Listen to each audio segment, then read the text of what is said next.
I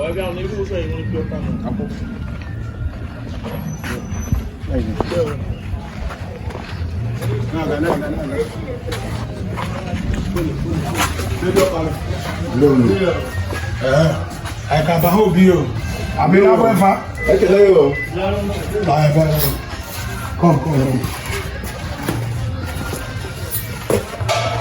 No, be able to get there. Oh, family. No, be able to. No, be able to get there. Be can I? If you can, I can hear you. I can hear you. No,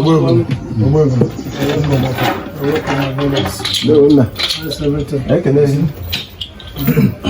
I don't know. Yeah. She can see the upper. No money. Yeah. I didn't make how money. Give me some. She can see the upper. Oh, come here.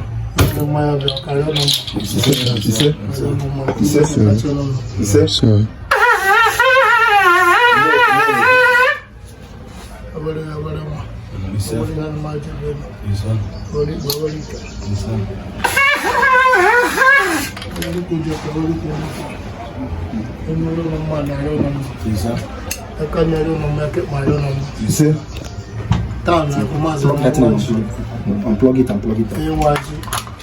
When you know what it is, yes, and I want to come anymore. You say, Mazine Karama, you say, Moikaya Karama, you say, Libo Karama, you say, but no neighbor, you also call Kawan, you say, by this time next year, a Kariku celebrate. He said, so nobody can come, my brother.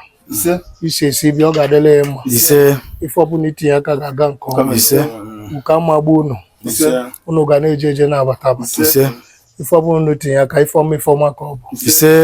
Like this time next year, mono no gane celebrate. One the moga dem. Ni oni buchaka ya kahadi oji. Bomo wana mewele keke wa. Ijani boja cho hiye jibi ebu na ko wozun. Kwiki jija kwiki eje no. Eke ezu akwa eke ezu na kwa we enya. Bo ni hara mare ta fire na po. Karema kebuka kachene ewere cameraman karema kebuka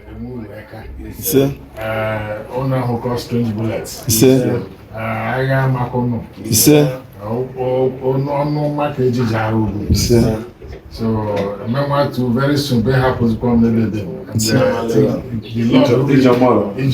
Lord has been bringing me here and he will also take me back. And I pray to meet you people again in love, in peace, in good health, in Jesus Christ's mighty name. Amen. Alia Komazi. Alia Imo State. Yeah, he said. He